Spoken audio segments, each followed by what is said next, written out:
Hello et bienvenue dans cette vidéo où je vais te parler des bases du Pilates.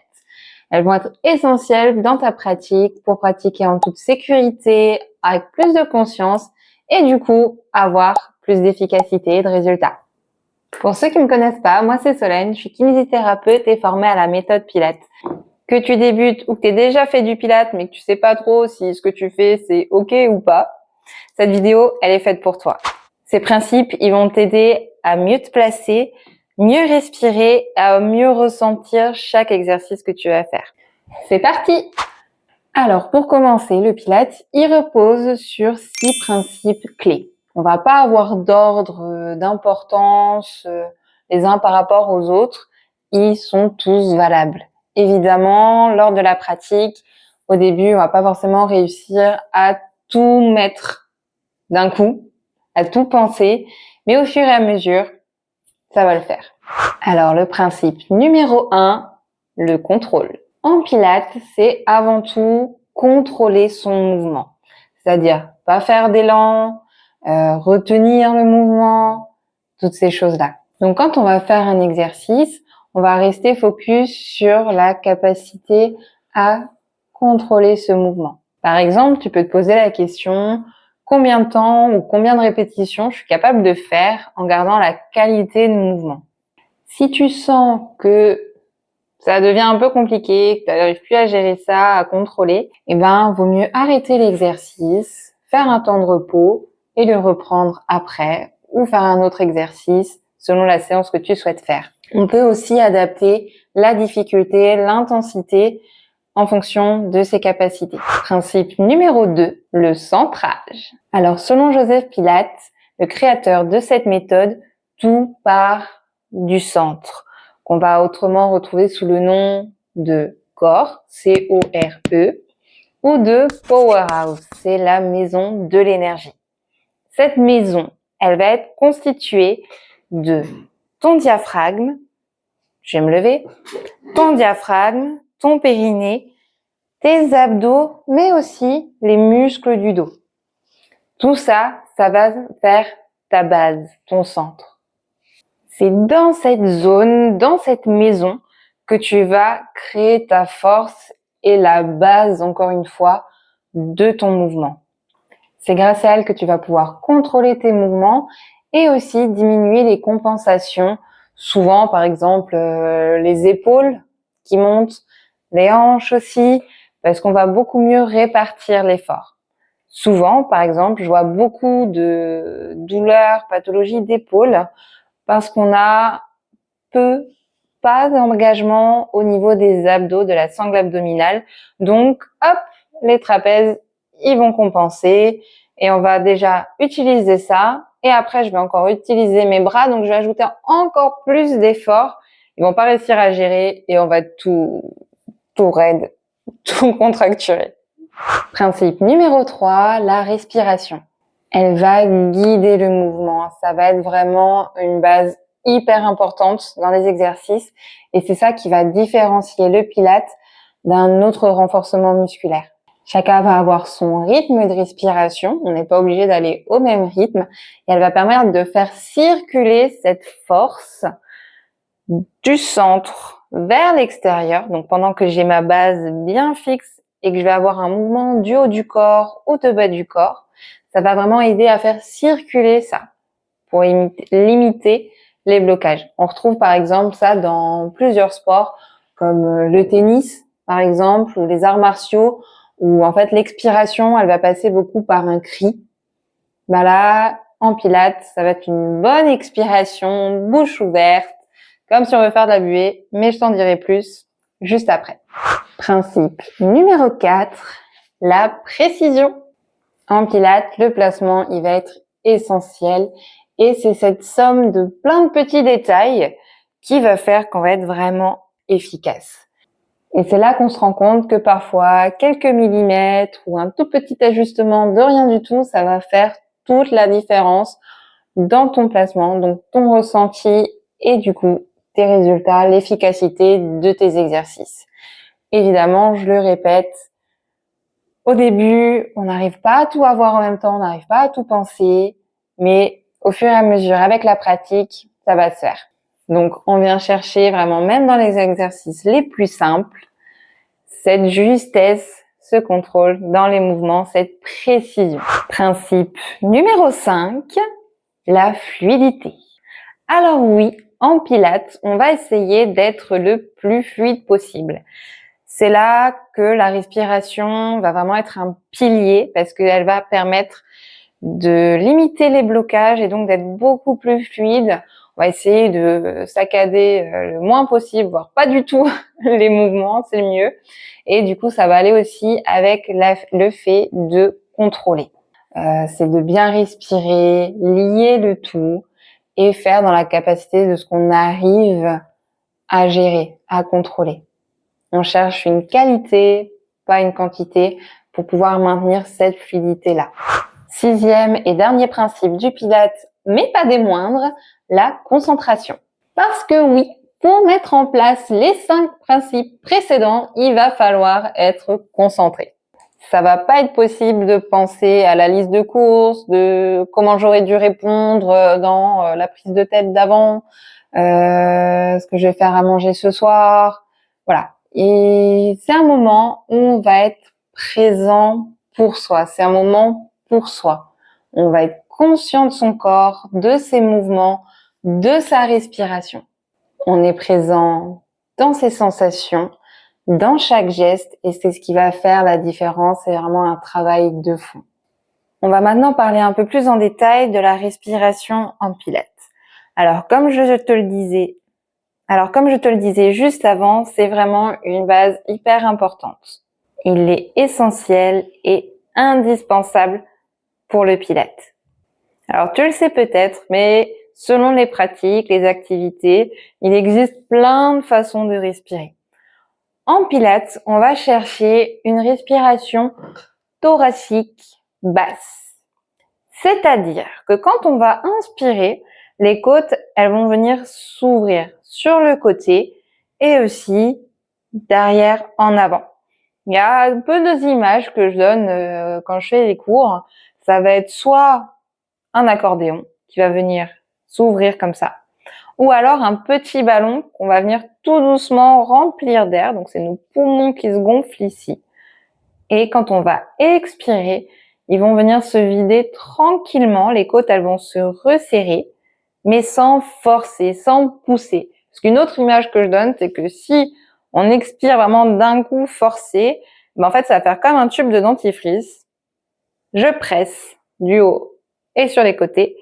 Si en bas, j'ai pas de bouchon et que je suis pas préparée à retenir, le dentifrice, il sort. Par contre, si on a la capacité de maintien en dessous, il n'y a pas de problème dans d'autres situations d'avoir une respiration comme ça. C'est juste qu'en pilates, voilà, on vient chercher cette respiration-là, cette expiration prolongée, fluide, encore une fois. Le but dans cette expiration, ça va être de vider le plus possible la pression qu'on a à l'intérieur de notre cage thoracique, de notre ventre, de notre abdomen, pour pouvoir avoir un serrage, un sanglage optimal de nos abdos. Parce que quand j'inspire, j'augmente la pression et donc j'expire, je vide tout ça. Pour aider, venir expirer la bouche bien ouverte. Un peu comme un tuyau d'arrosage, si je maintiens pincé au niveau de la sortie, mon flux d'eau, il va pas bien passer et je vais maintenir de la pression dans le tuyau. Là, c'est pareil. Il faut que j'ouvre bien la bouche pour permettre à mon air de sortir et évacuer la pression et du coup aussi d'avoir moins de tendance à compenser avec les abdos ou à venir pousser et du coup on va limiter nos résultats. Ça, pareil, je sais pas, on se donne pas le droit de respirer. Je vois souvent les bouches fermées comme ça.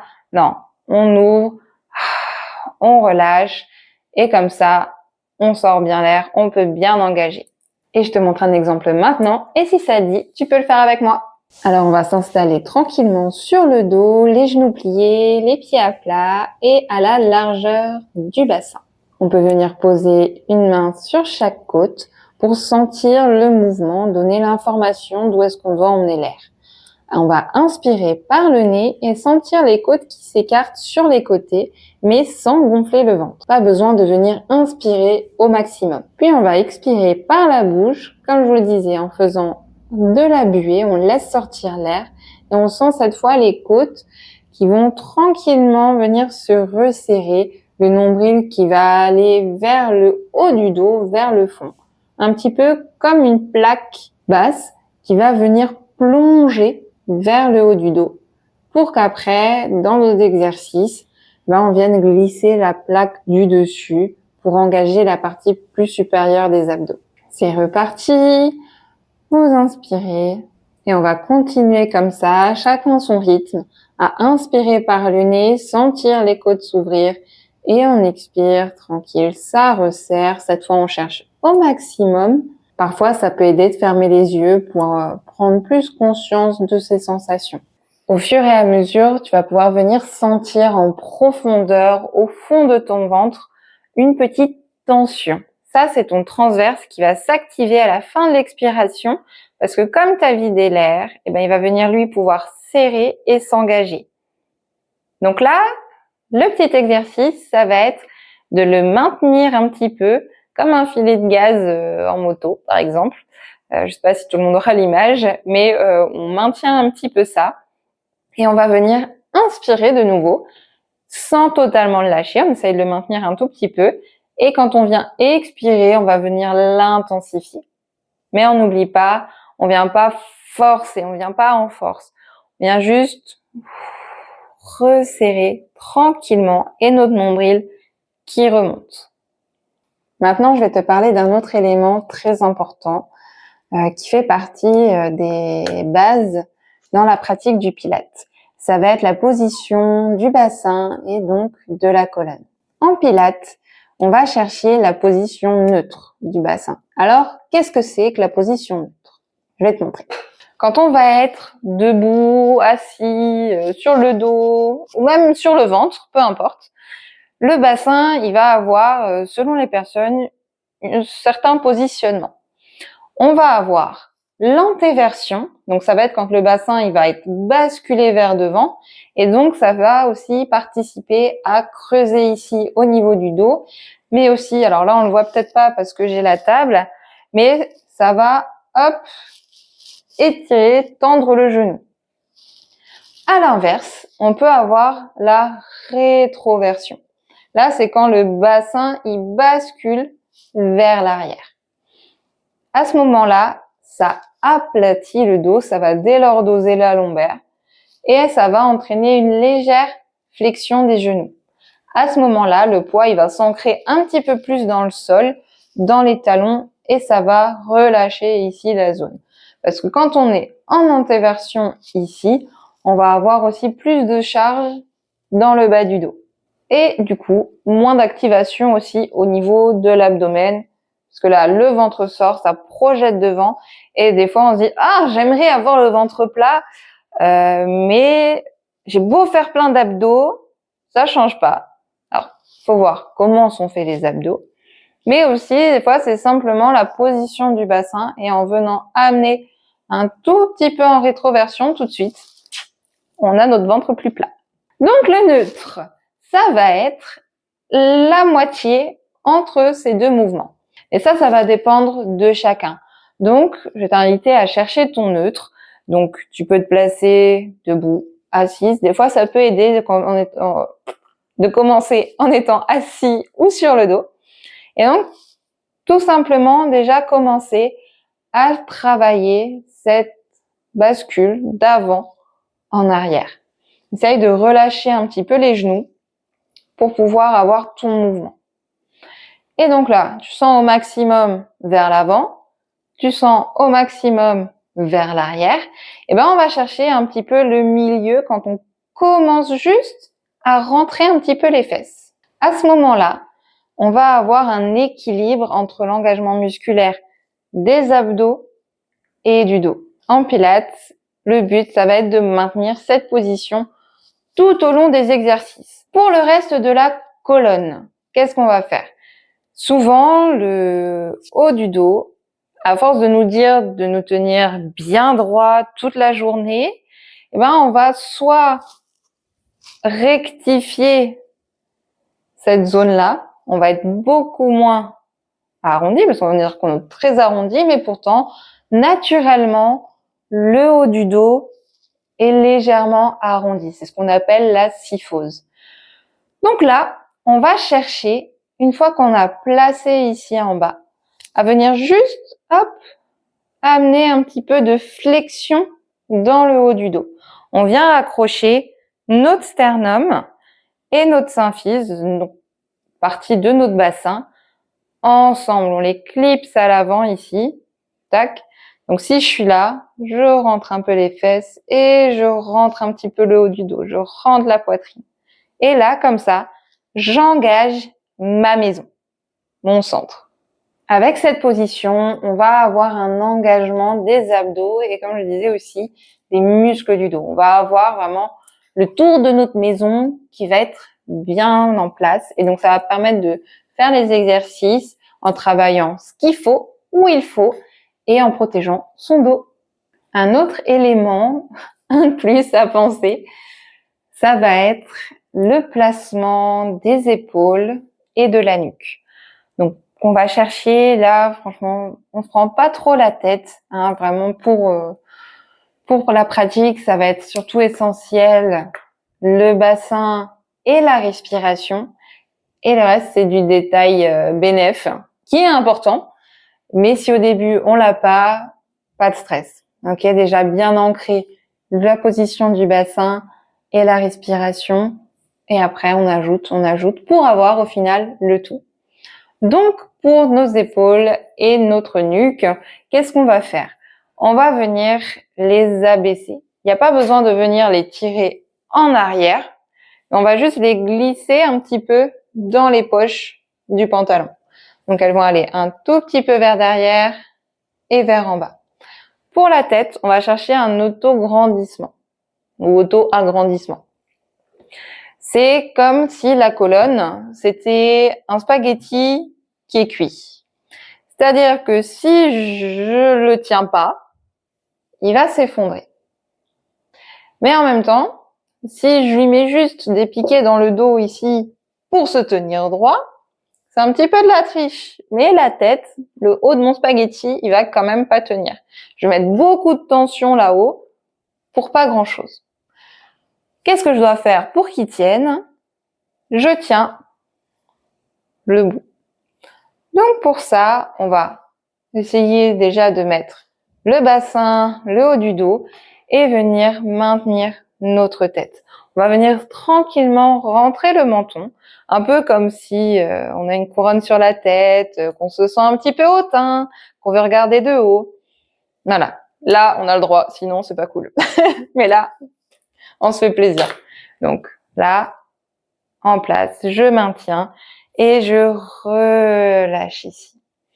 Au fur et à mesure des exercices que tu vas faire, ça va être un petit peu casse-pied peut-être au début, mais on vient chercher un peu l'entre-deux. Parce qu'au final, notre neutre, donc au bassin, c'est vraiment entre l'anté et la rétroversion. Mais en même temps, de venir placer mes épaules là, ça va me donner envie de creuser le dos et du coup de perdre ici. Donc c'est doser. On vient pas mettre tout au maximum ni en force. C'est un placement. Donc, je dose ma rétroversion, je dose ici ma petite flexion et je dose mes épaules. C'est petit, c'est léger. Je viens avoir un port de tête. Pour les exercices sur le dos, quand on va de monter, on peut s'imaginer un petit œuf sous le menton qu'il faut pas venir écraser. Ça aide à maintenir la position de la tête. Et donc, pour finir, on va essayer d'assembler un petit peu le tout pour sentir notre engagement des abdos. Alors pour ça, je vais t'inviter à venir pratiquer avec moi. Alors on va commencer sur le dos, dans la même position qu'avant, avec les pieds au sol et les genoux pliés à la largeur des hanches. On vient basculer notre bassin dans un sens, puis dans l'autre. On va explorer et chercher le neutre. Une fois qu'on a le neutre, on le tient et on travaille ses respirations. Une fois qu'on est bien là, en position neutre. Donc, on rentre un tout petit peu les fesses. On veut un peu amener le bas du dos vers le sol, mais il n'y a pas besoin d'être plaqué au sol. On peut garder une petite cambrure, ça, c'est naturel. D'ici, on va venir travailler la respiration. Donc, on inspire, les côtes s'ouvrent et on expire, on resserre tranquillement les côtes comme avant. Et là, on vient chercher à ressentir cette contraction. Il y a deux éléments de notre maison dont on n'a pas parlé, c'est le diaphragme et le périnée. C'est le toit et le sol de ma maison. Ils vont fonctionner ensemble, c'est-à-dire que quand je vais inspirer, mon diaphragme, il va venir s'abaisser. Donc forcément, ça fait pousser un petit peu les viscères, mais tranquille. Le périnée, lui, il va aller avec. Il va descendre à moindre mesure, mais il va accompagner. Et quand je vais souffler, mon diaphragme, il va remonter et le périnée aussi. Il va s'activer, venir hop, ensemble. On inspire, on expire. On va avoir cette dynamique-là. Donc pendant les exercices, et de par le positionnement du bassin, notre périnée va être actif et on va favoriser un bon mouvement, un bon fonctionnement de notre diaphragme. Alors il n'y a pas forcément besoin de venir ajouter une contraction supplémentaire du périnée. S'il y a besoin, qu'on veut un objectif aussi de renforcement du périnée, on peut venir le resserrer quand on expire et le relâcher quand on inspire. Mais sinon, de lui-même, il va venir travailler, être activé avec la position et la respiration. Alors voilà, maintenant tu sais tout sur les fondements et les bases du Pilates pour pratiquer sereinement, correctement et avoir plus d'efficacité et de résultats. N'hésite pas à t'entraîner, à fermer les yeux, à ressentir, à revoir la vidéo pour soulever des doutes, pour remettre en tête. Tout ça, elle est là pour ça. Aussi, avant chaque exercice, place bien tous ces éléments-là. Prends-toi le temps de les placer, que tu pratiques en vidéo ou en groupe collectif. Prends-toi ce temps de placer tes éléments et de pas vouloir aller trop vite, aussi vite que la copine à côté, par exemple. Mais prends le temps pour toi et tu sais pourquoi tu le fais. Du coup, maintenant que tu sais tout ça, dans ta pratique, tu vas pouvoir faire comme un scan, de sentir est-ce que mon bassin il est bien placé, oui, non, je suis un peu en avant, en arrière, je rebascule pour sentir, rechercher mon neutre. Est-ce que je respire? Souvent, on est en apnée. Est-ce que je contrôle mon mouvement? Est-ce que je retiens bien? Mais encore une fois, et une dernière fois dans cette vidéo, je le rappelle, pas de stress. On n'arrivera pas à voir tout au début en même temps, à penser à tout. Il n'y a pas de souci. On prend le temps, on s'approprie les choses. J'espère que cette vidéo t'a plu, que ça t'aura été utile, bien qu'un peu longue, j'avoue. Mais je te dis à très vite et bonne pratique!